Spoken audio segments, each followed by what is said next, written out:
Good afternoon, everyone. Thank you for attending the Richland Avenue Project ribbon cutting ceremony. I am Deputy Service Safety Director Ron Lucas, the Master of Ceremonies for today. We're going to be comprised of several sets of remarks, and we will briefly stop traffic. Destra, you got that? Briefly stop traffic, and we'll invite several attendees here today to cut the ribbon, and then that will include our event. So, before we get into the speakers, I'd like to take the opportunity to, can everybody hear me? If you can, I'll go back and repeat everything that I just said. Okay. I'd like to recognize the following dignitaries in attendance, so if you could raise your hand or any other thing to draw attention to yourself, that would be great. The Honorable Paul Weil, Mayor of Athens. Ohio University President Roderick McDavis. Ohio Department of Transportation Deputy Director for District 10, Mr. Steve Williams. Athens Mayor-elect and current City Council member Steve Patterson. Athens City Council President Christine Nisley. Athens City Council member Michelle Pappy. Athens Service Safety Director Paula Horan Mosley. Athens Council member Mike Canterbury. Good save, Paula. The designer, American Structure Point engineer Frank Aransky. General contractor Shelley and Sands project manager Gary Ham. And project superintendent Terry Perry. Chief inspector for the construction engineering firm of Michael Baker Jr., Mr. Bob Henry. City inspector Chuck Nungaster. Ohio University Inn general manager Scott Kovalik. And sales manager Betsy Behringer. ODOT administrators Debbie Fout, Alan Craig. OU administrators Joe Lally. Ohio University Foundation representative J.R. Blackburn. President of the Athens Area Chamber of Commerce Wendy Jackmus. Surprise. City engineer and director of public works Andy Stone. Is Chief Pyle here? No. Anyway, he's the chief of police. Most importantly, city project manager, perhaps most importantly, city project manager Jessica Dine, who got us through this thing. Thank you all for attending. The first speaker today is Andy Stone. Andy is the city engineer and director of public works and has worked for the city since 2003. He holds a bachelor degree in civil engineering from the Ohio State University, a master's degree in civil engineering from Ohio University, and is a registered professional engineer in the state of Ohio. He also serves as an engineer officer in the Ohio Army National Guard. Andy has been instrumental in the advancement of infrastructure projects in Athens over the past 12 years, including the Richland 682 Roundabout and Bridge, the Oxbow Bridge, the West Union Street Improvements Project, the wastewater treatment plant upgrade, the rehabilitation of Jeff Hill, and many others. Ladies and gentlemen, Andy Stone.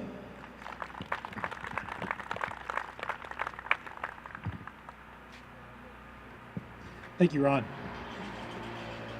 Ladies and gentlemen, distinguished guests, thank you for coming. Today we are celebrating an event long in the making. I vividly remember in 2007, I was leading a public meeting about the development of the Richland Avenue 682 Roundabout and Bridge project. As we were soliciting ideas about the intersection, which we had not yet decided on a roundabout, and the bridge, several people pointedly asked me, "This is great, but when are you going to do something about Richland?" I said, "I beg your pardon, that's what we're talking about." "No," they said, "the bad part, south of Dairy Lane." Richland Avenue has been a road as long as Athens has been a place.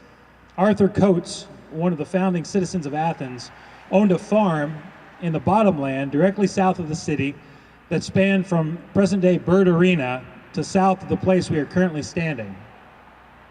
Farmer Coates also ran a ferry for nearly 40 years, shuttling citizens across the river from the town to a road through his land and into this valley, where they traveled to points further south, possibly the destination of a small river settlement named after Samuel Pomeroy on the Ohio River. I searched for the source of the name Richland and could find no citizen it was named after. The 1905 atlas of the town shows several parcels encompassing the former lands of Farmer Coates, where Peden Stadium and the Convo now stand, with a place name of Richland. Perhaps, as with Richland County, Ohio, this area was named for the rich soil and the flat bottomland that is in such short supply in our little corner of Appalachia. We do know that Coates Run, the stream to my front, which has flooded so frequently since the founding of our city, is named after Arthur Coates, and that original settler and prominent citizen. And we know that this road has been here as long. Indeed, it was such a prominent route that the Ohio Department of Highways, the precursor to ODOT, in the 1920s, with a push to create a state highway system, took it over. Then later on, it was converted to a federal route, nay, two federal routes, with the confluence of US 33 and US 50 traveling through Athens and using Richland Avenue as the only way to cut south through these hills. Richland only became solely the property of the citizens of Athens once what was affectionately known as the bypass came through in 1970, moving US 33 and 50 off this route and giving Richland back to Athenians. It just so happened that concurrently, the river was moved and State Route 682 constructed through the middle of Farmer Coates' land. And we think our little tinkering today is a big deal. Oh no, they made the intersection round and added bike lanes. Our forefathers moved 2 United States highways and an entire river over just a couple years, and we thought this was hard. But it was hard. Perhaps the most complicated project since I've worked in this position.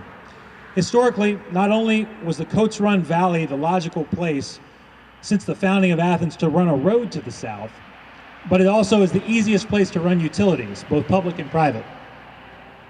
For decades, one utility line after another has been crammed into this tiny 60-foot wide public right-of-way. In planning, designing, and building this project, we had to work around 2 water mains, 2 sanitary sewer mains, a variety of storm sewers, which we replaced entirely, 2 gas lines, one of which was medium pressure, aerial electric, aerial phone, aerial cable TV, buried paired copper phone, and buried fiber optic. The initial design resulted in over 40 different utility conflicts. Also, this tiny space is bounded by dozens of private property owners, many of which run businesses that live or die by pass-by traffic. The citizens of Athens had to take property either temporarily or permanently by eminent domain from 14 of them. I know construction was painful for them. I hope now they believe the end result was worth it. This project involved widening to add bike lanes, all new curbs and sidewalks, including a nod to the essence of Athens, with inlaid Athens block in the sidewalk, complete repaving, all new storm drains to address flash flooding, a new water main on the east side of the street, lining the sanitary sewer, a new gas line, decorative city-owned LED street lights, a conduit for future city-owned fiber optic cable, a retention basin to help with the flash flooding, a new traffic signal at Hooper Street, and new pavement markings. It was paid for by your income taxes, your water and sewer fees, and your federal gas taxes through 3 federal programs: the Federal Safety Program, the Small Cities Program for cities under 25,000 people, and the Federal Transportation Alternatives Program, which allowed for the bike lanes and sidewalks to improve walking and biking in this corridor heavily traveled by cars and trucks, bicycles, and pedestrians alike. The federal funds flowed through our consummate partners at ODOT, and we are so grateful to collaborate with the professionals at District 10. There are several people in particular I want to thank for this project: Frank Oransky, the lead designer at American Structure Point, who figured out how to fit 10 pounds of infrastructure in this 5-pound bag called Richland, and on half the budget he originally wanted. Gary Ham, from contractor Shelley & Sands, my absolute favorite project manager to fight with about change orders and force account work. Terry Perry, superintendent from Shelley & Sands, who must have drawn the 2015 Jobs Jar short straw to end up with this fiasco.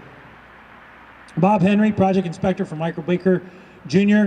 Company, who did such a great job inspecting the Oxbow Bridge, we asked him back, and who informed me the other day, I inspected an 80-year-old bridge, so how hard could this be? Boy, was I wrong. My city inspectors, Chuck Nungister and Dave Carter, these guys were selected for 2 reasons. First, they are extremely experienced and know what to watch for, And second, their vast city experience also ensures they have enough time sunk into OPERS that I don't have to worry about Shelley and Sands poaching them from me for twice the salary. Alan Craig, our LPA administrator at ODOT that helps us effectively spend that federal money I talked about, who I affectionately refer to as the Wizard. Greg Huffman at ODOT, who checked our project while sporting his Ohio State shirt every time he showed up on the job. Jessica Dine, my right hand, and the city's project manager who meticulously wrote herd on everyone I mentioned above. She's also the city's other engineer, the good one.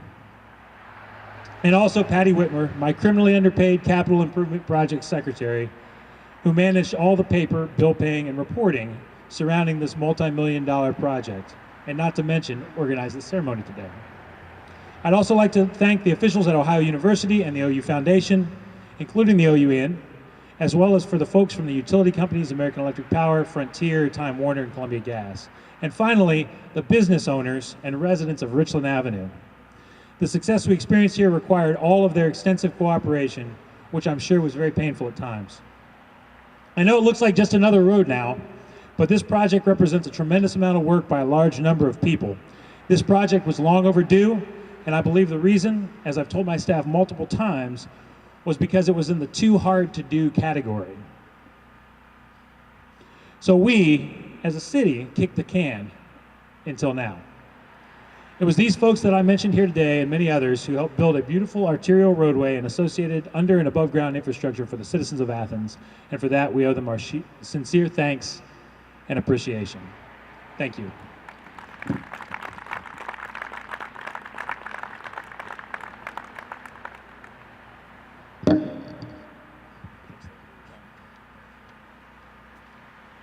Thanks, Director Stone.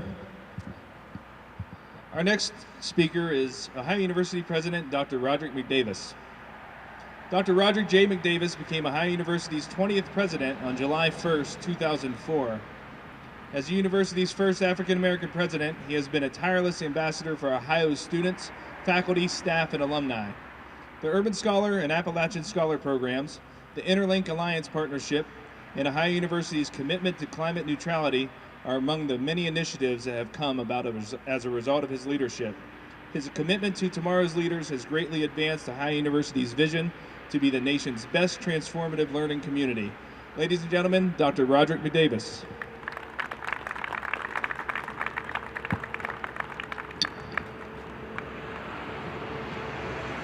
Thank you, Ron.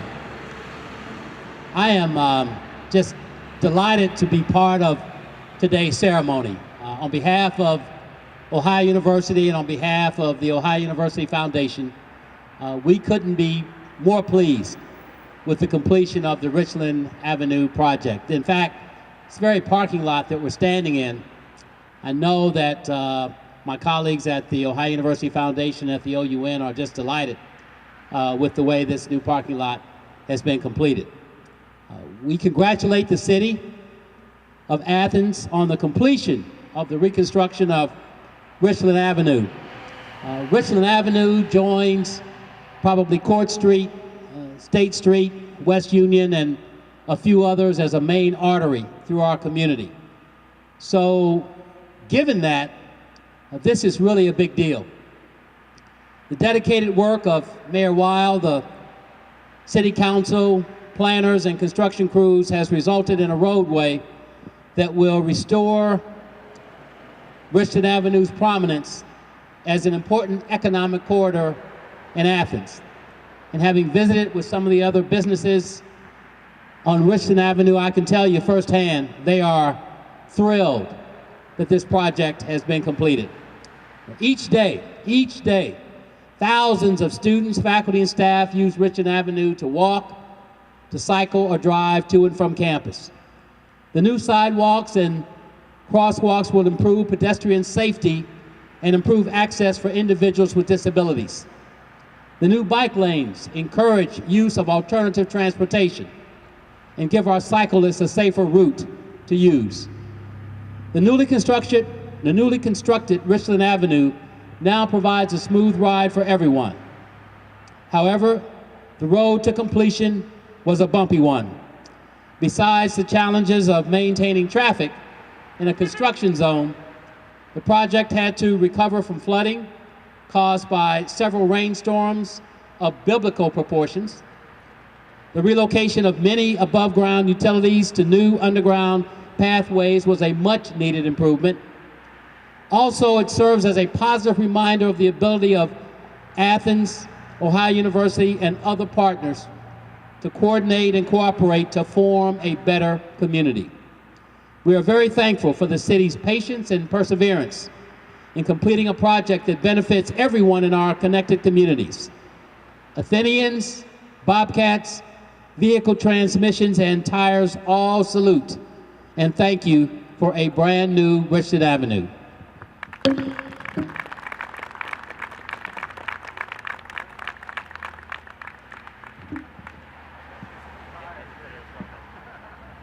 Thank you, Dr. McDavis.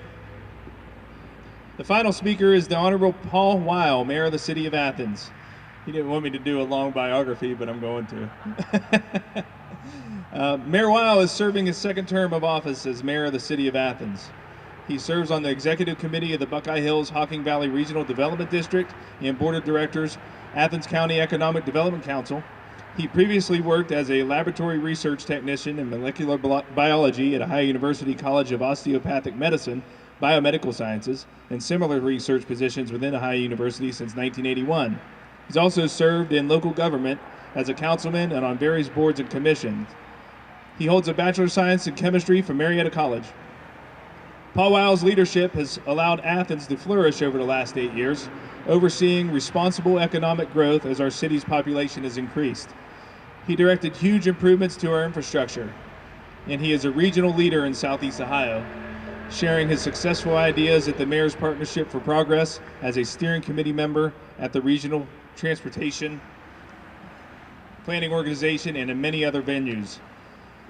With all that said, the Honorable Paul Weil, Mayor of Athens.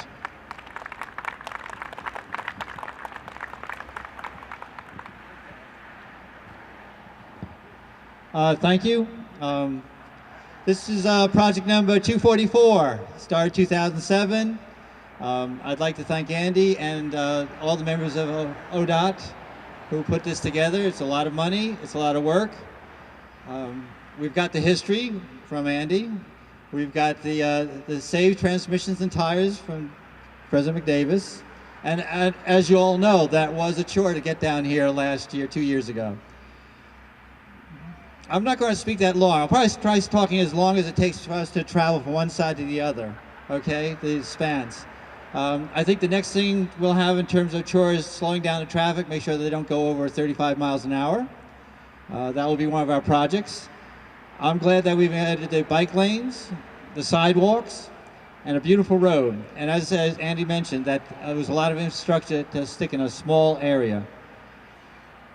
That said, I think I'm almost running down. I should be somewhere by the speedway down there or something, Hooper. This is a project that when you're driving down the street, you'll ignore. You're just going to drive along. It's going to be great. You'll just, hopefully you'll turn in someplace, maybe get a sandwich or something. But when you get down to it, this is the action of government to make this work so it's seamless, so we don't notice, so it works for us, and we take it for granted. I know we have other projects that are just as intense or as problematic, so we'll be working on those, or at least the next mayor will be working on those. Again, this started before my term of office. It took that long, 8 years, 8 long years to get this wrapped together, planned, as I say, with floods, with issues of where we're going to go with this and what we're going to do with it. We still have more to do. That's what government does. And again, it's to make it seamless and work for everybody. And I know some people don't see that, mostly because they're just driving down the road and enjoying the day. So thank you for all your work, everybody here, because when you get down to it, it's all us. It's us as a community. Thank you.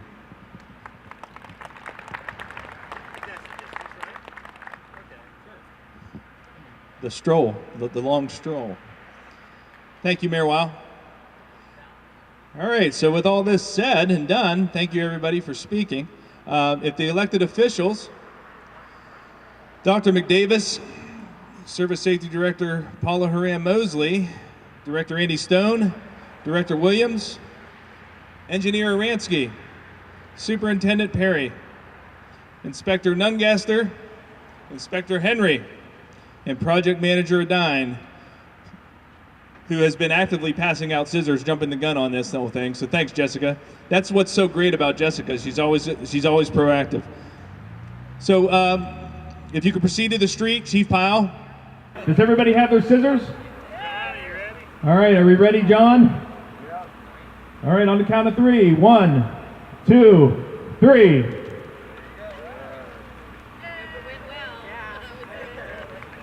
Clap.